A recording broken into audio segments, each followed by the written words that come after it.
स्त्री से जुड़ा है।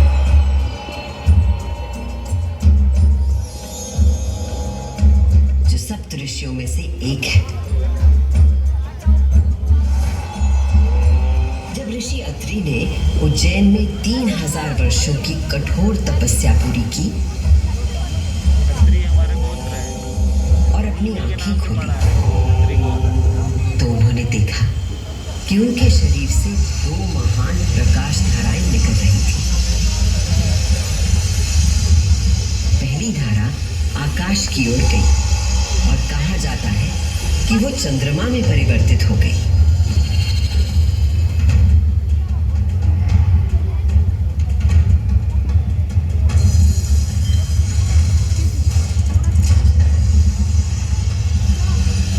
और दूसरी प्रकाश धारा पृथ्वी की ओर गई और उसने मेरा रूप धारण कर लिया। और उस प्राचीन काल से बहती आ रही हूं मैं, इतिहास, आध्यात्मिकता, दिव्यता की कहानियां अपने साथ लेकर। कहानियां महाकाल की, जो विश्व का आदि और अंत है, जीवन का आरंभ और समापन जिनकी इच्छा से होता है, जो इस विश्व की निस्तब्धता और ध्वनि दोनों है।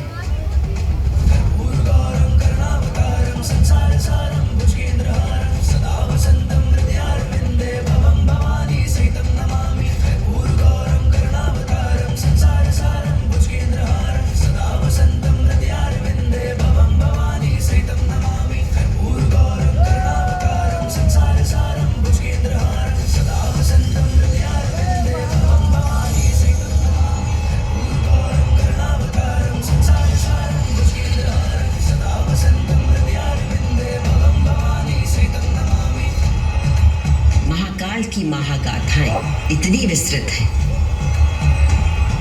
कि वे काल और अंतरिक्ष की सीमाओं को पार कर सकती हैं। और आज मैं आपको इन कथाओं का केवल एक संक्षिप्त अंश प्रस्तुत करूंगी, केवल कुछ चुनिंदा मोती। समस्त सृष्टि महाकाल की अद्वितीय चेतना का संचार है, परंतु जिसके हृदय में स्वयं महाकाल की दिव्य चेतना प्रवाहित होती है, वही है मेरे तट पर स्थित उज्जैनी। स्कंद पुराण में अवंती खंड के अनुसार अवंतिका यानी उज्जैन में सप्त सागर के अस्तित्व के बारे में बताया गया है, जिनमें से एक है रुद्र सागर।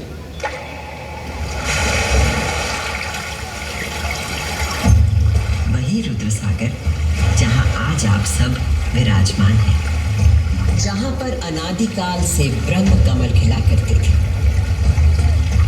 जहां भगवान शिव स्वयं अपने गले में धारण मुंडों की माला का प्रक्षालन करते थे।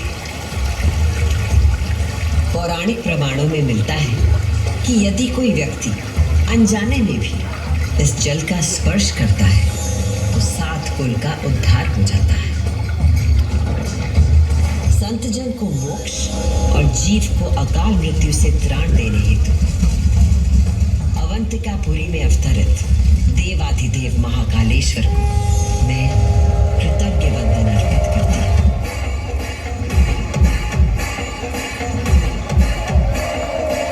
आज मैं शिप्रा देवी आपको उन्हीं महाकाल की शिव पुराण में उल्लिखित एक गाथा सुनाती हूँ।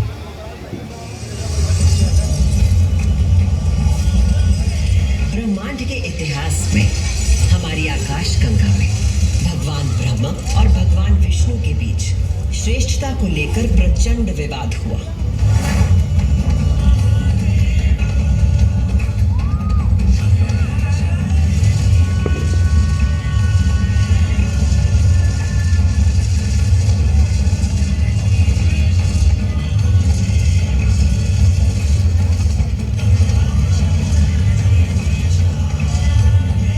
जब अपनी पराकाष्ठा तक पहुंच गया तो दोनों अपने अपने दिव्यास्त्र लेकर आपस में युद्ध करने के लिए तैयार हो गए। स्वर्ग में हाहाकार मच गया।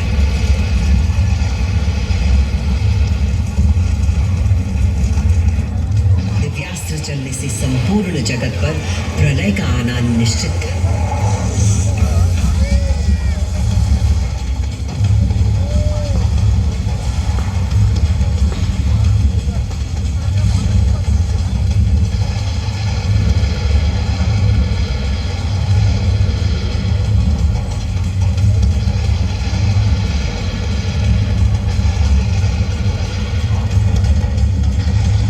सृष्टि को उनके प्रकोप से बचाने के लिए और इन दोनों के विवाद को रोकने के लिए भगवान शिव को माया रचनी पड़ी।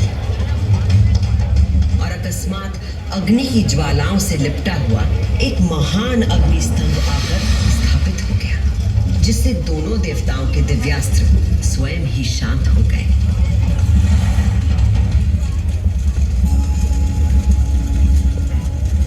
एक ऐसा अग्नि स्तंभ जिसका ना कोई आदि था न अंत था। दोनों देवों ने अनुभूत किया कि स्तंभ के पीछे निसंदेह कोई अद्वितीय अलौकिक शक्ति निहित है। वे दोनों बोल उठे, हे महाप्रभु, आप हमें अपने यथार्थ रूप के दर्शन कराइए।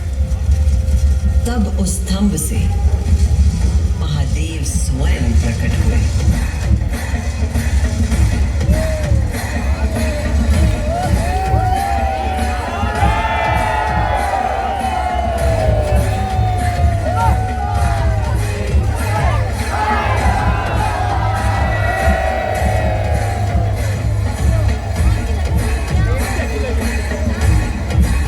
दिव्य और विराट रूप के पंचमुख थे और प्रत्येक मुख में 3-3 नेत्र प्रकाशित हो रहे थे। उनके भाल पर चंद्रमा